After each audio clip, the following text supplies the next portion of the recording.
오늘 함께 나눌 말씀은 예레미야 24장 5절에서 10절에 있는 말씀입니다. 제가 갖고 있는 성경은 1089페이지에 있습니다. 예레미야 24장 5절에서 10절까지 있는 말씀입니다. 자, 우리 찾으셨으면 우리 같이 말씀 함께 봉독하도록 하겠습니다. 시작. 이스라엘의 하나님 여호와께서 이와 같이 말씀하시니라.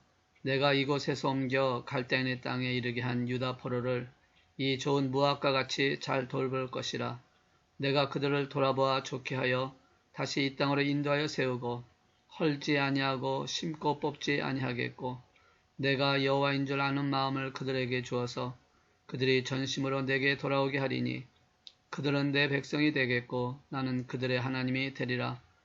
여호와께서 이와 같이 말씀하시니라. 내가 유다의 왕 시드기야와 그 고관들과 예루살렘의 남은 자로서 이 땅에 남아있는 자와 애굽 땅에 사는 자들을 나빠서 먹을 수 없는 이 나쁜 무화과 같이 버리되 세상 모든 나라 가운데 흩어서 그들에게 환난을 당하게 할 것이며, 또 그들에게 내가 쫓아 보낼 모든 곳에서 부끄러움을 당하게 하며 말거리가 되게 하며 조롱과 저주를 받게 할 것이며, 내가 칼과 기근과 전염병을 그들 가운데 보내 그들이 내가 그들과 그들의 조상들에게 준 땅에서 멸절하기까지 이르게 하리라 하시니라.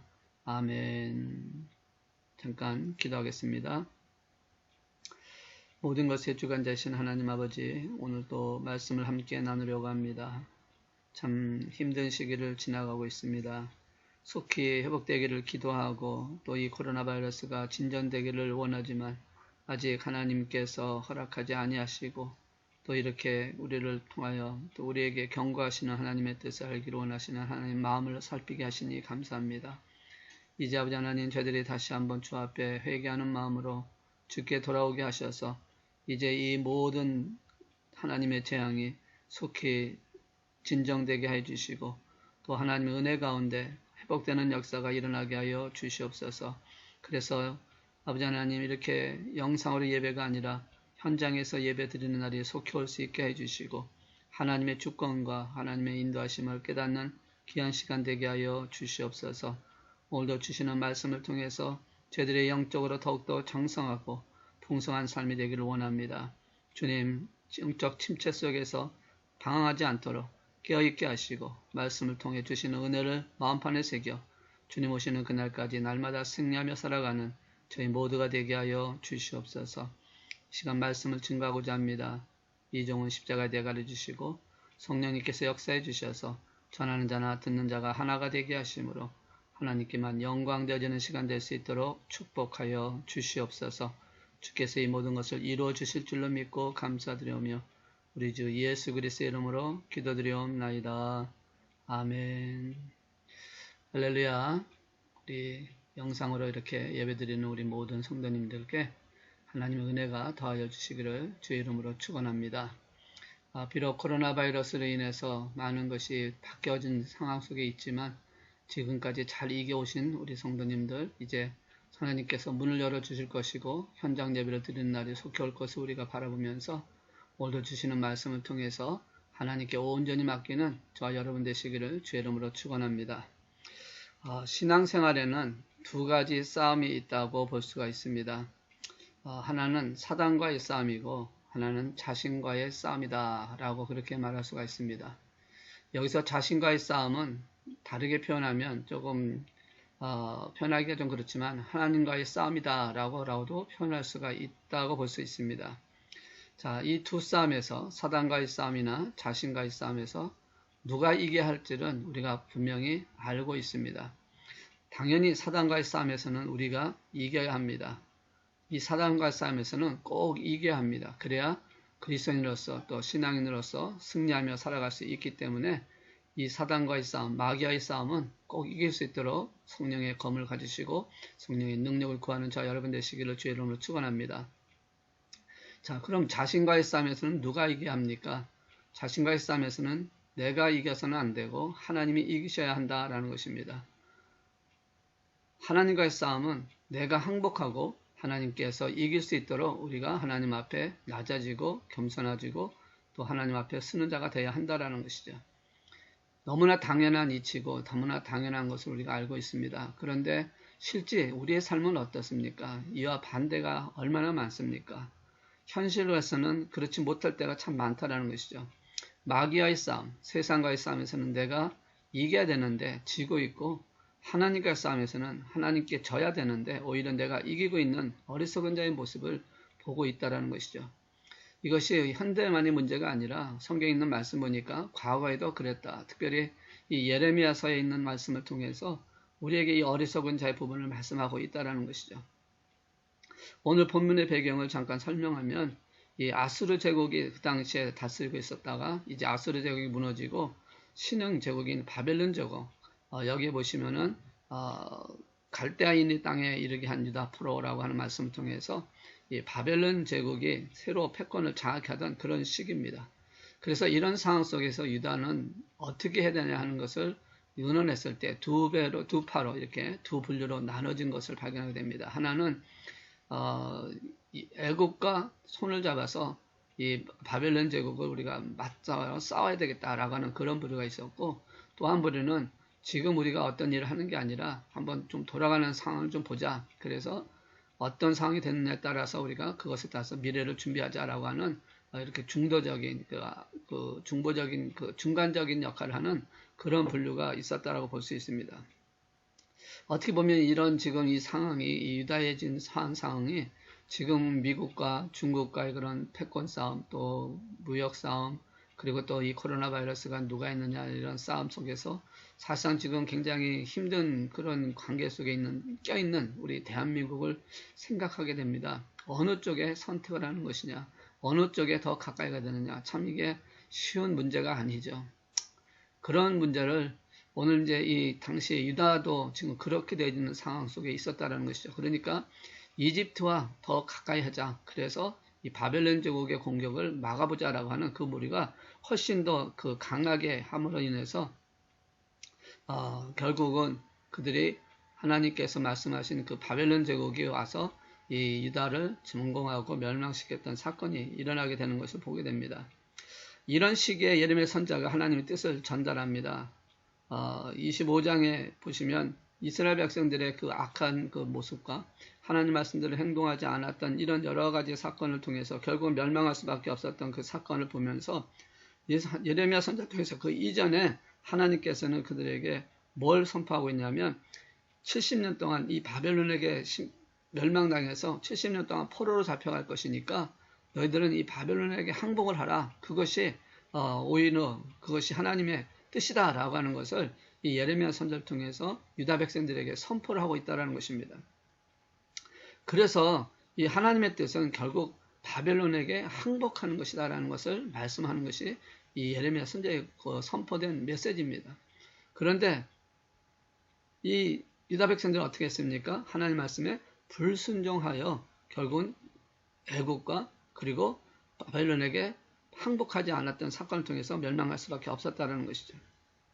그러니까 여기서 지금 보시면 예레미야에게 이 말씀을 하게 되는 이제 두 가지 과정을 통해서 말씀을 증거하게, 선포하게 하시는 그 과정 중에 먼저 오늘 24장에 이제 나오는 말씀 보면 이 예레미야 선지자에게 하나님께서는 두 개의 바구니를, 광주리를 보이십니다. 그 두 개의 광주리를 보이시는데 하나의 광주리는 뭐냐면 좋은 무화과가 있는 광주리고 또 하나는 나쁜 무화과가 있는 광주리를 보여줍니다. 그러면서 이 두 광주리가 어떻게 표현이 되고 있냐면 좋은 광주리는 바로 바벨론의 포로로 잡혀간 자들이 좋은 광주리다라고 하는 말씀을 하고 있다는 것이죠. 자, 5절에 있는 말씀을 다시 한번 보시면 이스라엘의 하나님 여호와께서 이와 같이 말씀하시니라 내가 이곳에서 옮겨 갈대인의 땅에 이르게 한 유다 포로를 이 좋은 무화과 같이 잘 돌볼 것이라. 그래서 바벨론에게 포로로 잡혀간 이 유다 사람들이 좋은 무화과다라고 표현을 하고 있습니다. 이 무화과 나무는 이스라엘을 상징하는 나무이기도 하죠. 그러니까 좋은 포도 이 무화과라는 것은 하나님 말씀에 순종하여 바벨론에게 항복해서 포로로 잡혀간 자들이 좋은 무화과다. 그러면 나쁜 무화과는 무엇입니까? 8절에 있는 말씀 보니까 이렇게 표현을 하고 있습니다. 여호와께서 이와 같이 말씀하시니라 내가 유다의 왕 시드기야와 그 고관들과 예루살렘의 남은 자로서 이 땅에 남아있는 자와 애굽 땅에 사는 자들을 나빠서 먹을 수 없는 이 나쁜 무와 같이 버리되 라고 말씀하고 있거든요. 그러니까 바벨론에게 항복하지 아니하고 애굽에 짝을 지어서 그쪽으로 갔던 사람이나 아니면 예루살렘에 남아서 바벨론에게 항복하지 않고 어떻게 보면 남아있는 사람들이죠. 이런 사람들을 나쁜 무학가다라고 그렇게 표현을 하고 있다는 것입니다. 사실 그렇게 되면 이제 물론 우리가 성경에 있는 말씀이니까 받아들이지만 사실은 어떻게 보면 좀 이해하기가 어려운 것도 사실이거든요. 왜 바벨론에게 포로로 잡혀가지 않은 예루살렘에 남아있는 사람, 그리고 바벨론에게 포로로 잡혀가지 않기 위해서 애굽으로 피한 사람들이 왜 나쁜 무학가냐? 어떻게 우리가 보면, 우리가 인간 일반적인 상식으로 보면 오히려 예루살렘에 남아있는 사람이나 바벨론에게 점멸당하고 멸망당할 때에 피해 있는 사람들이 훨씬 더 좋은 무학가로 좀 보일 수 있는 것이 아니냐. 그 사람들이 더 오히려 맞지 않느냐. 당연히 남은 자가 더 좋은 나무가 아니겠느냐라고 볼 수가 있다는 것이죠. 그런데 하나님께서는 그와 정반대로 포로로 잡혀간 자를 좋은 나무가지로 본다, 좋은 무학가로 본다라는 것이죠. 포로로 잡혀가지 않은 사람이 어떻게 보면 더 축복받은 것처럼 보이지 않습니까? 우리가 과거에 일본의 식민지로 잡혔을 때에 일본의 징용으로 끌려간 사람들이 있고 그랬을 때에 끌려가지 않은 사람들은 복을 받았다고 생각을 했습니다. 그게 은혜라고 생각을 하지 않았습니까? 징용에 끌려간 사람들은 어떻게 보면 어떤 거에 대한 대가를 받는다, 심판이다 라고 하는 생각으로 그렇게 표현할 수가 있다는 것이죠. 그게 일반적인 생각이라고 볼 수가 있는 것입니다. 그러니까 하나님이 보살펴 주셔서 안 끌려간 것이지 나는 하나님의 은혜를 받은 사람이야, 덕이 있고 나는 참 살았으니 다행이다 라고 그렇게 얘기할 수가 있다는 것이죠. 그런데 하나님께서는 그렇지 않다라고 말씀합니다. 하나님은 거꾸로 말씀하고 있다는 거예요. 끌려간 자들이 포로가 오히려 좋은 무학가다. 물론 여러분 포로로 끌려가는 게 자의적으로 끌려간 사람이 어디 있겠습니까? 타의적인 것이죠. 그들의 강제로 인해서 포로로 끌려갔을 것입니다. 그럼에도 불구하고 하나님께서는 그들을 좋은 나무까지다 라고 말씀을 하고 있다는 것이죠.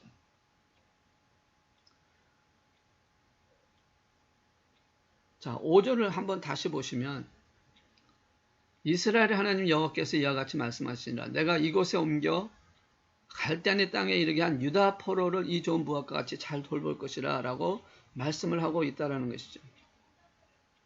그러니까 하나님께서 의도적으로 내가 이곳에서 옮겼다. 하나님께서 옮기신 거죠. 그러니까 바벨론의 사람들에 의해서 강제로 끌려간 것 같지만 사실은 그 끌려간 그 모든 것이 하나님께서 그렇게 하셨다라고 말씀을 하고 있습니다. 그러니까 좋은 무학가는 하나님께서 그렇게 하신 것을 따른 사람이었다고 말씀하고 있습니다. 나쁜 무학가에 있는 이 사람들 바로 8절에 있는 말씀을 다시 한번 보면 이렇게 보지 않습니까? 애굽 땅에 사는 자들 그리고 예루살렘에 남아있는 자들은 나빠서 먹을 수 없는 이 나쁜 무학과 같이 버렸다라고 말씀을 하고 있다는 것이죠. 그러니까 예루살렘에 남은 자 애굽으로 간 자는 항복하라고 하는 바벨론에게 항복하라고 하시는 하나님의 말씀에 불순종함으로 인해서 남아있는 것이지 그것이 잘해서 하나님의 은혜로서 남아있는 것이 아니라는 것이죠. 그렇기 때문에 그들을 향해서 뭐라고 표현하고 있냐면 나쁜 무학가다라고 말씀을 하고 있다는 것입니다. 결국 이 사람들은 자기의 판단, 자기 주장대로 행동한 사람이다라고 하는 것이죠. 여러분, 저와 여러분은 하나님의 자녀입니다. 아멘. 우리는 예수를 통해서 하나님의 자녀가 되었습니다. 하나님의 자녀는 어떻게 합니까? 하나님의 자녀는 어떤 상황에도 하나님의 말씀에 순종하여 자신을 죽이고 하나님이 이기도록 하나님께 드리는 사람입니다. 다시 말해서 하나님께 항복하는 사람이라는 것이죠. 그러니까 나 자신과의 싸움에서 내가 나를 이기는 것이 아니라 하나님 앞에 하나님께서 역사할 수 있도록 하나님 말씀에 나타날 수 있도록 나 자신을 죽이는 것, 다시 말하면 항복하는 것이 바로 그것이 하나님께 순종하는 것이고 그런 순종을 통해서 하나님께서는 역사를 하시고 그 순종하는 사람에게 풍성한 삶을 살게 하시고 책임져 줄 수 있고 하나님께서 이끌어 가시고 하나님께서 그 사람을 사용하여 주신다라는 말씀을 하고 있는 것입니다. 이것을 어떻게 알 수 있습니까? 우리가 성경을 보시면 분명히 말씀하고 있지 않습니까? 지금 예레미야에서도 말씀하고 있듯이 하나님 말씀대로 순종하여 바벨론의 포로로 잡혀간 자가 왜 좋은 나무였는지 그 결과를 분명히 말씀합니다. 70년이 지나고 나서 이제 돌아왔을 때 하나님께서는 그들을 복주시고 그들을 통해서 하나님이 일을 하시는 것을 우리에게 보여주고 있습니다. 성전에 파괴된, 이 예루살렘 성전이 파괴된 것을 누가 다시 세웠습니까? 바로 바벨론의 포로로 잡혀갔던 자들이 돌아와서 성전을 세웠다는 것이죠. 성곽을 누가 세웠습니까? 바벨론의 포로로 잡혀갔던 자들이 돌아와서 성곽을 세웠다라고 말씀하는 것입니다. 상식적으로 보면 예루살렘에 남아있던 자들이 세워야 되는 것이 맞는 것이죠. 왜? 그들은 자신들의 생각과 자기 주장대로 이 땅에서 지켜야 된다라는 그런 것을 가졌을 것은 모릅니다. 하나님께서는 바벨론에게 항복하라고 했지만 그것은 맞지 않는 것이다. 우리는 여기를 지켜야 된다. 우리는 항복하면 안 된다라는 그런 생각을 갖고 자기의 주장대로 했던 그들이라면 예루살렘이 파괴됐을 때 그 예루살렘 성전을 회복하고 성전을 건축하고 성곽을 건축하는 일이 그들이 해야 되는 것이 옳은 것이라고 볼 수가 있다는 것이죠. 그런데 그들이 했습니까? 아니라는 것입니다. 하나님께서 바벨론으로 포로 잡혀갔던 그들을 좋은 무화과라고 표현하면서 그들을 지켜서 그들을 인도하셔서 그들을 통해서 이루게 하셨다라고 말씀을 하는 것입니다. 그래서 6절과 7절에는 말씀 보시면 내가 그들을 돌아보아 좋게 하여 다시 이 땅으로 인도하여 세우고 헐지 아니하며 심고 뽑지 아니하겠고 내가 여호와인 줄 아는 마음을 그들에게 주어서 그들이 전심으로 내게 돌아오게 하리니 그들은 내 백성이 되겠고 나는 그들의 하나님이 되리라 라고 그들을 통해서 하나님께서 하시고자 하신 일을 이루어 가신다고 하는 그들의 삶 속에서 하나님의 역사하신 것을 보여주시겠다고 하신 그 놀라운 약속을 하고 계신다라고 말씀하는 것입니다.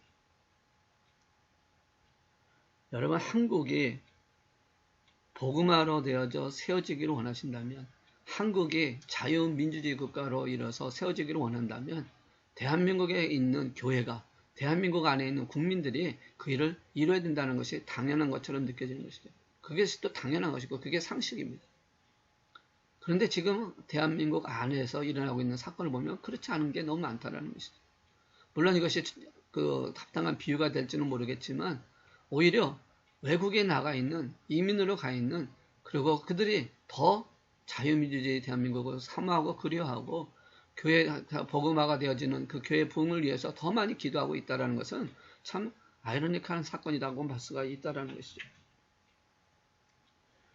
핵심은 이 말씀을 통해서 우리에게 말씀하는 것은 하나님이 쓰시는 자는 어디에 있는 것이 중요한 게 아니라 하나님께서 말씀하시는 것은 어떤 상황에 있는 것이 중요한 것이 아니라 하나님이 지금 오늘 이 말씀을 통해서 지금 항복하는 자, 그래서 포로로 잡혀간 자를 사용하시고 그들이 하나님이 좋은 나무다라고 하는, 좋은 무화과라고 하는 그 얘기는 지금 핵심이 그것이 아니라 말씀에 순종하느냐 안 하느냐 하는 것을 지금 말씀하고 있는 것입니다.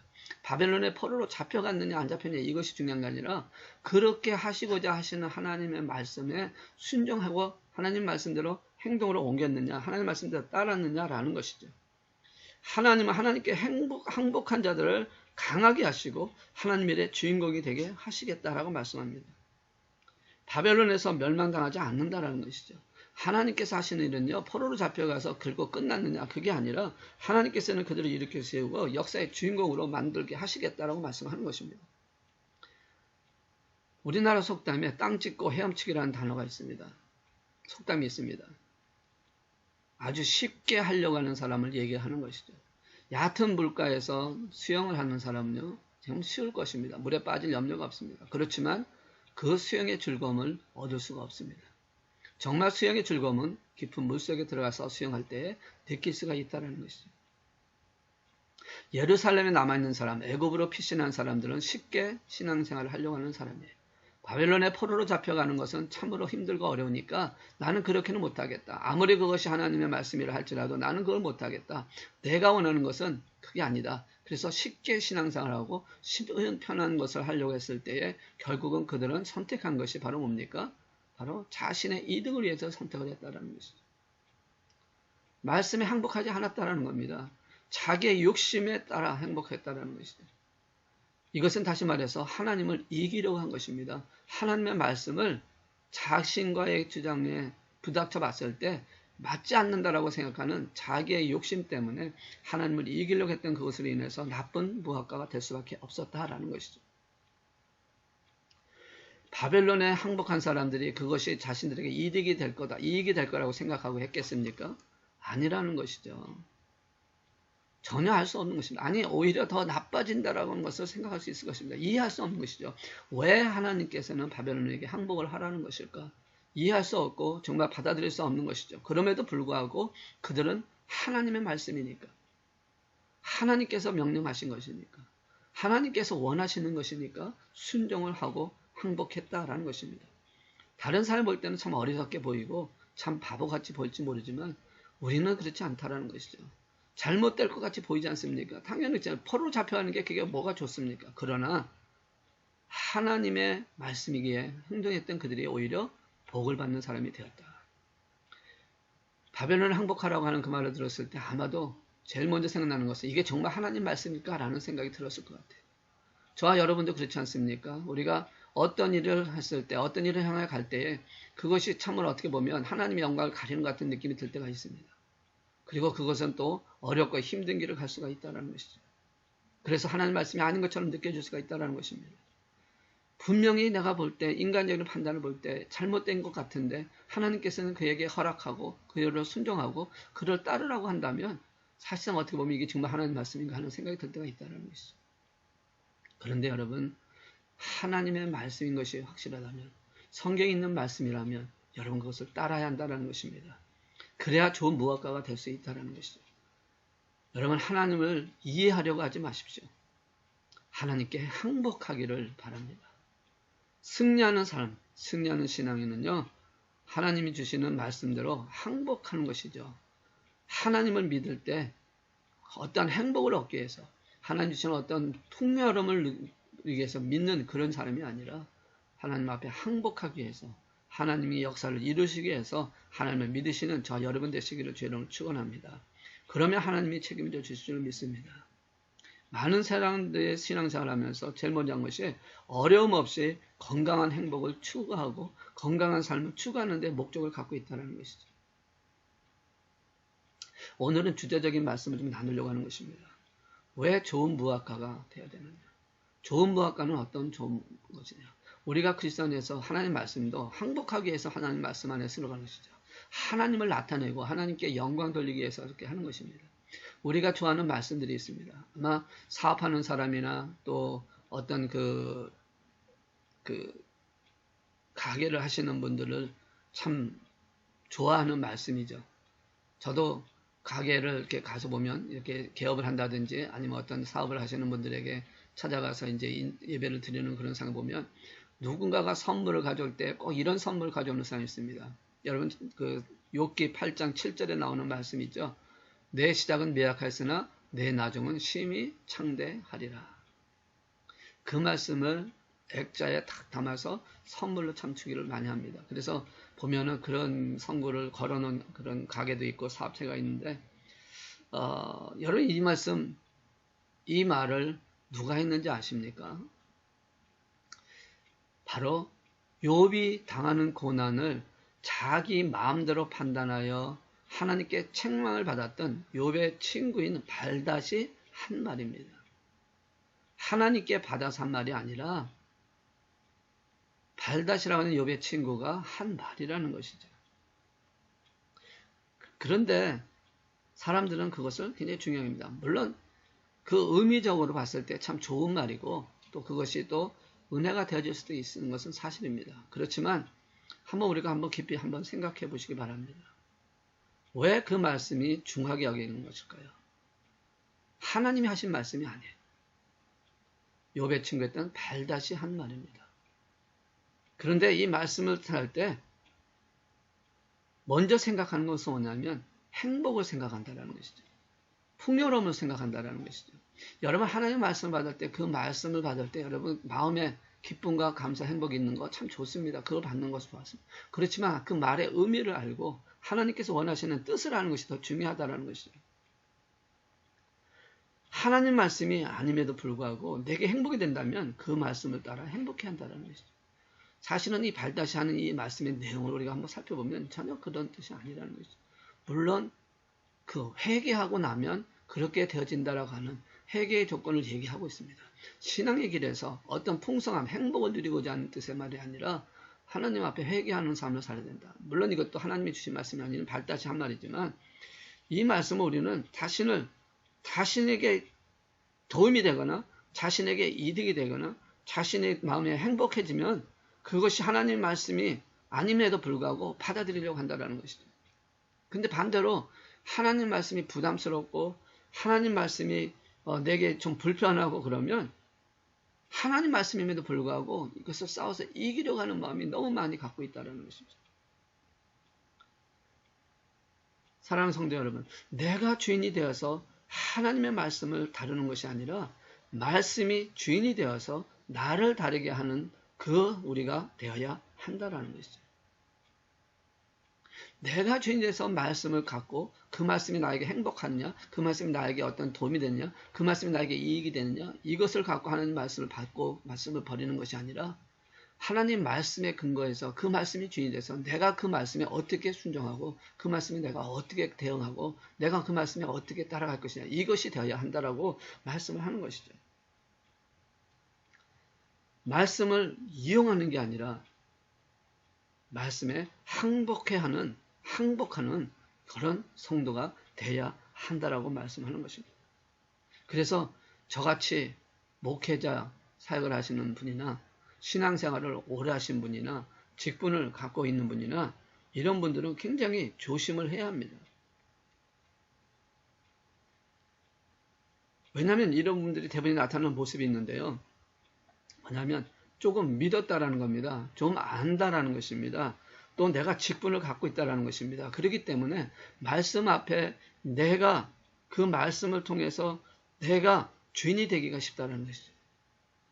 말씀이 주인이 돼서 내가 따라가야 되는데 내가 주인이 돼서 그 말씀을 이렇게 저렇게 요리를 하고 있다는 것이죠.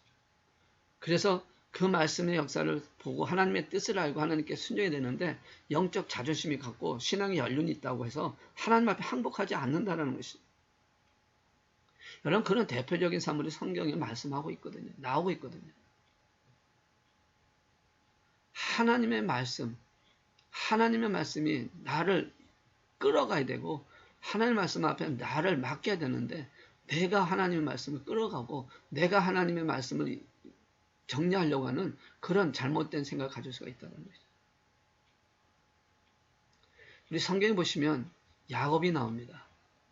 야곱의 신앙 배경은 정말 대단합니다. 그에게는요, 그런 뭐라 그럴까요? 모태 신앙이라고 그러죠. 우리 보통 말하는 모태 신앙. 사실 이 야곱의 할아버지가 누굽니까? 아브라함입니다. 야곱의 아버지는 이삭입니다. 이 아브라함과 이삭은 어떤 사람입니까? 믿음의 사람들입니다. 얼마나 하나님 앞에서 있는 하나님의 능력을 체험하는 그런 아주 정말 특실한 그런 가족입니다. 그런 분들입니다. 그런 분의 자녀라는 것이죠. 신앙의 가정에서 잘 자란 야곱입니다. 그리고 그한 또는 이 베델이라는 곳에서 하나님을 체험한 사람이에요. 하나님을 만난 사람입니다. 그러니까 사실상 체험적인 신앙을 갖고 있는 사람, 거기서 그래서 단을 쌓고 하나님 앞에 예배드리고 하나님과 이 언약을 맺은 사람이요. 배경만 보면 이 야곱이 얼마나 대단합니까? 이런 야곱임에도 불구하고 그는 어땠습니까? 그의 삶은 하나님을 왕으로, 그래서 하나님 말씀대로 순종하고 하나님의 뜻대로 살았던 그런 모습이 아니라 오히려 하나님을 자신의 목적과 자신의 이득을 위해서 사용했던 그 모습이 그 이후에 한 30년간 일어나는 사건을 발견하게 됩니다. 라반의 집에 있으면서 일어났던 그 모든 사건을 한번 통해서 보시면 자신의 생각, 자신의 주장, 자신의 방법, 자신의 목적을 위해서 하나님을 떠나버렸던, 하나님을 안에서 있던 것을 안 나타나는 모습을 보게 된다는 것이죠. 자기의 자존심, 자기의 자하, 자기의 욕심이 너무 강했던 야곱입니다. 그걸 놓지 못하고 있었다는 것이죠. 그리고 상황이 돼서 기양 왔을 때에 야복강강 나루터에서 두 가지의 그런 위기를 만나게 됩니다. 첫 번째 위기는 무엇이었습니까? 형 에서의 400명의 군사를 이끌고 자신을 죽이려고 온다고 하는 이야기를 들은 사건. 그리고 두 번째 위기는 바로 자신의 그 엉덩이 관절이 부러진 사건입니다. 이 두 가지 사건, 절대적인 절망적인 사건, 더 이상 움직일 수 없는 절망적인 사건. 지금까지는 자신의 의지와 자신의 생각과 자신의 방향, 자신의 욕심과 자아를 위해서 붙들고 왔었던 그 모든 것들을 이제 이 두 가지 위기 상황이 왔을 때 그는 철저하게 하나님 앞에 항복해 하는 모습을 보여주고 있습니다. 창세기 32장 26절에 있는 말씀 보시면 이렇게 말씀합니다. 그가 이르되 날이 새려하니 나를 가게 하라. 야곱이 이르되 당신이 내게 축복하지 아니하면 가게 하지 아니하겠나이다. 지금 이 말을 하는 것은 뭡니까? 이제 더 이상 자기는 할 수 없는 존재라는 것이죠. 이제 내가 만약 여기서 당신을 놓치고 나면 나는 죽을 수밖에 없는 존재라는 절망적인 상이라는 것이죠. 형에서는 달려오고 있죠. 나는 이제 거의 엉덩이 뼈가 부러져서 움직일 수 없는 절망적인 상황 속에서 할 수 있는 게 뭐가 있습니까? 지금까지는 자기의 정신, 자기의 자아, 자기의 욕심을 통해서 그래서 살아왔고 그렇게 또 행동했지만 물론 그 가운데 하나님의 역사를 통해서 하나님의 은혜를 주셔서 이루게 하셨지만 사실상 하나님을 떠났던 베델에서 하나님 만나서 있었던 그 사건 속에서 하나님께 말씀하셨던 그것을 돌아오겠다고 했던 그 사건을 하지 않냐고 약속했던 그 사건을 11조로 드리겠다 했던 약속도 행하지 아니하고 자신의 목적, 자신의 만족, 자기의 욕심을 위해서 살았던 그 30년의 기간 동안에 이제 이 모든 것이 무너져 버리는 상황이 일어났던 것이 바로 이 약복강 나루터에서 일어난 사건이라는 것이죠. 이제 당신이 떠나고 나면 나는 이제 살 수 없습니다. 나는 이제 정말 더 이상 가망성이 없습니다. 하나님 이제 나는 항복합니다. 나를 도우소서 라고 지금 고백을 하고 있는 것이죠. 하나님께 매달리는 것입니다. 여러분 이때 나이가 언제인지 아십니까? 바로 거의 100세가 넘었을 때입니다.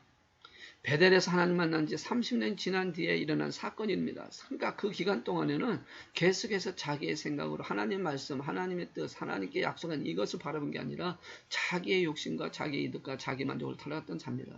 그런데 이제는 어떻게 됐습니까? 이제는 하나님 앞에 매달릴 수밖에 없는 절박한 상, 그래서 두 손 들고 하나님 앞에 항복하는 것을 말씀하고 있다는 것이죠.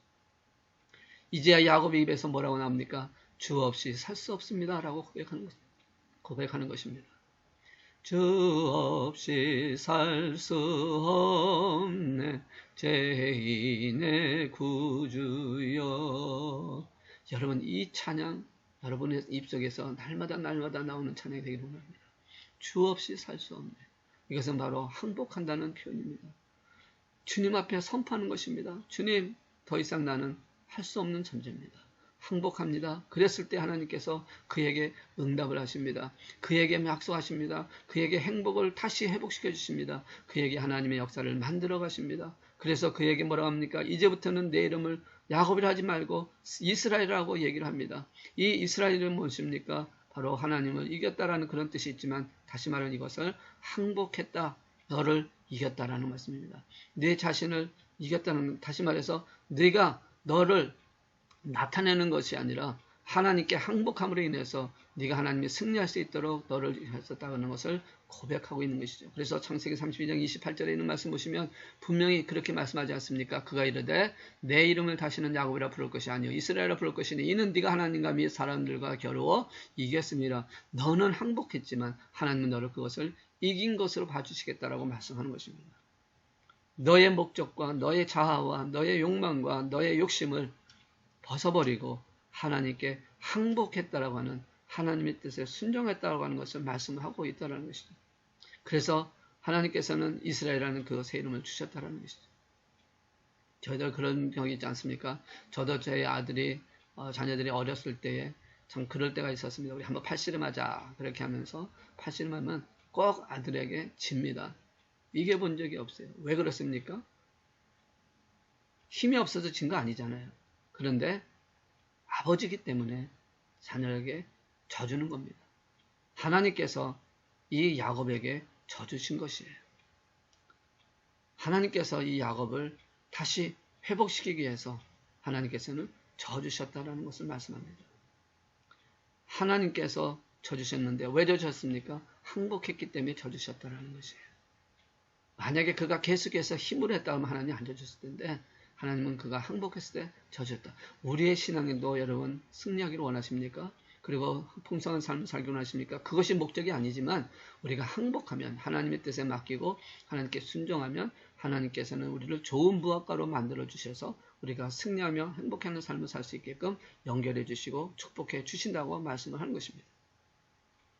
또한 하나님께서 그렇게 해주셔서 하나님이 쳐주시니까 이 야곱이 항복하니까 하나님은 에서의 마음도 바꾸어 주시기 시작합니다. 그래서 그들이 서로 화목하게 되집니다. 여러분 하나님의 방법은요. 싸우지 않고도 모든 걸 바꿀 수 있는 것입니다. 오늘 저와 여러분이 우리의 삶 속에서 일어나는 많은 일들을 이겨보려고 하지 마시고 하나님께 철저하게 항복하시면 하나님께서 그 모든 것을 이루게 하신 역사를 만들어 주실 줄로 믿습니다. 야곱이 30년 지나기 이전에 더 빨리 항복했다면 하나님은 더 빨리 그들에게 항복한 삶을 통해서 하나님의 역사를 하나님의 약속을 이루어 주실 것이라고 생각을 합니다. 하나님을 이기려고 자신을 내세우던 30년이 얼마나 불행했겠습니까? 그러나 이제는 하나님께 모든 걸 맡겼을 때 하나님 주시는 은혜로 말미암아 모든 것이 화목되고 이제 이 야곱을 통해서 하나님 놀라운 역사를 만들어 가신다는 것이죠. 여러분 송아지가 뿔 나기 시작하면 콧배에 구멍을 뚫습니다. 그리고 그 뼈에 콧뚜레를 씌우게 됩니다. 그런데 처음에는 소가요. 그 콧뚜레가 꼬여있음에도 불구하고 자기가 원하는 방향으로 가려고 합니다. 그러면 주인이 줄을 끌어당깁니다. 그래서 자기 힘으로 가려고 하다가 끌어당기는 것 때문에 아프다 보니까 결국은 주인의 손에 움직이게 되어진다는 것이죠. 그래야 일을 할 수 있지 않습니까? 짐 멋대로 가면 일을 할 수가 없으니까. 마찬가지입니다. 오늘 저와 여러분이 하나님의 은혜 안에서 풍성한 삶을 살기를 원한다면 좀 표현이 좀 그렇지만 우리는 하나님이 우리 코에 콧뚜레를 뚫었다고 생각을 하셔야 돼요. 그래서 내가 만약에 내 주장대로 가게 되면 아플 수밖에 없고 힘들 수밖에 없습니다.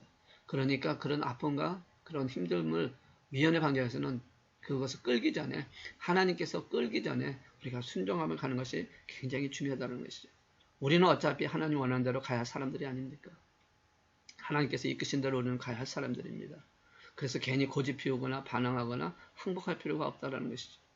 쫓아가는 게 좋은 것입니다. 고집 부르면요, 그 애굽의 왕 바로 같이 되는 것입니다. 하나님께서 모세를 통해서 분명히 말씀하지 않았습니까? 하나님의 뜻이 무엇인지를 바로에게 선포하지 않았습니까? 이 백성을 놓아라. 이 백성을 데리고 나가서 하나님 앞에 예배드리기 위해서 이제 데리고 가야 된다라고 하는 것이 하나님의 뜻이었습니다. 그런데 바로는 자기가 갖고 있는 권력, 자기가 갖고 있는 힘, 자기가 갖고 있는 재능, 자기가 갖고 있는 그 모든 것으로 하나님의 뜻을 거슬려 보려고 그것을 하지 않으려고 했을 때에 결국 9가지 재앙을 통해서 계속해서 그에게 하나님의 경고를 하지 않습니까? 점점 커지는 재앙을 통해서 힘들어합니다. 그래서 한번 재앙하면 마음을 바꿔서 나가라 했다가 금방 바꾸고 나가라 했다 바꾸고 가는 그런 사건입니다. 결국 하나님께서 마지막 10번째 재앙을 통해서 바로의 그 모든 것을 무너뜨리지 않습니까? 저 여러분이 잘 알고 있듯이 바로 10번째 재앙은 바로 모든 사람, 애굽의 장자와 모든 사람들의 장자를 치는 사건입니다. 그 사건을 통했을 때 바로가 그때서야 철저하게 회개하는 마음으로 내보내지 않습니까? 그런데 그것도 후회하는 마음으로요. 그렇게 그것도 결국 어떻게 됩니까? 다시 한번 마음에 완악해져서 쫓아오다가 결국은 홍해에서 수장되는 사건으로 끝나버리는 것을 우리에게 보여주고 있습니다. 여러분, 우리가 한번 생각해 보시기 바랍니다. 이것이 먼 그때 당시에 바로의 모습, 우리하고 상관없는 것처럼 느껴질 수 있을지 모르지만 사실 어떻게 보면 우리도 그럴 수 있는 존재. 어쩌면 그 바로가 나일 수도 있다는 것이죠. 하나님의 뜻을 분명히 압니다. 그럼에도 불구하고 세상에 좀 짝을 짓고 하나님 뜻을 알면서도 내 목적과 내 그 이득을 위해서 내게 주어지는 어떤 것을 바라보면서 반항하고 반항하지 않겠냐라는 것이죠. 자기 힘만 믿고 항복하지 않았던 바로가 내 모습일 수 있다는 것이죠. 근데 하나님께서는 한 번에 케어로 선치는 그런 것을 하시는 게 아니라 작은 것으로 계속해서 몇 번을 깨닫게 하시는 목숨을 하시고 있다는 거죠. 오늘 저와 여러분 하나님 앞에 항복합시다. 항복하면 됩니다. 하나님께 맡기면 됩니다. 이제 마지막으로 누가복음 22장 44절에 보시면 이런 말씀이 나옵니다. 예수께서 힘쓰고 해서 더욱 간절히 기도하시니 땀이 땅에 떨어지는 핏방울 같이 되더라 라는 말씀입니다.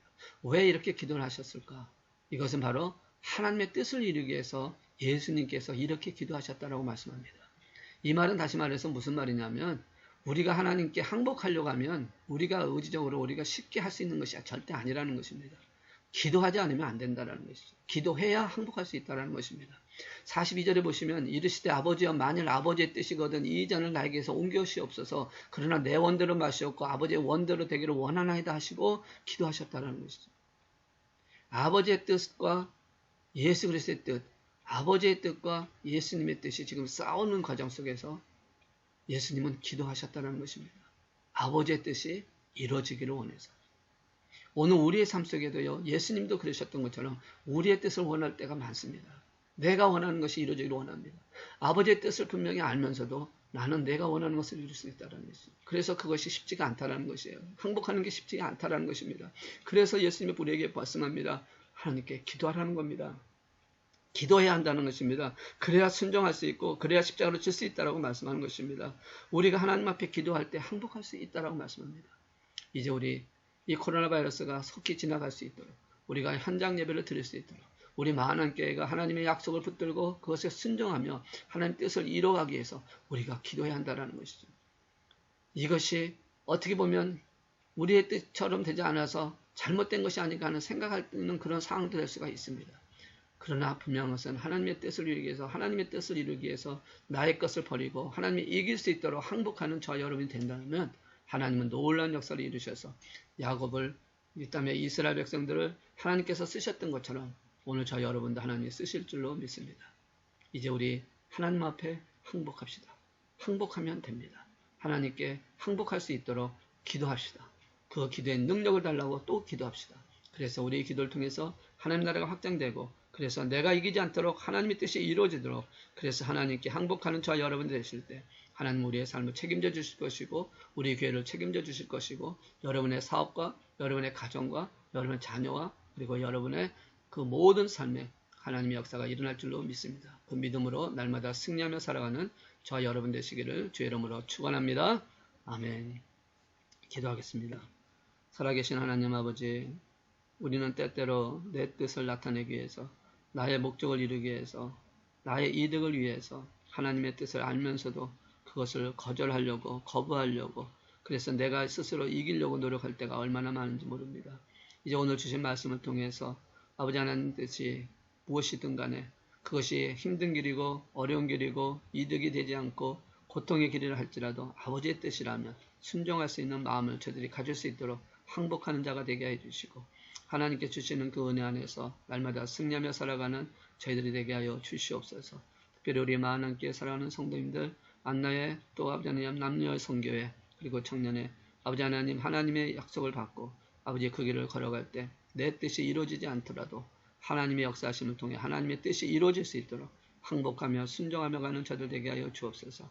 비록 아버지 하나님 때때로 마음에 들지 않는 사건이 일어날 수도 있고 또 그렇지 않은 것처럼 보일 때도 있지만 그것이 하나님의 뜻이 이런 것을 여러분이 알고 우리가 알고 그 뜻대로 순종하며 갈 수 있는 믿음의 용사가 되게 하여 주시옵소서.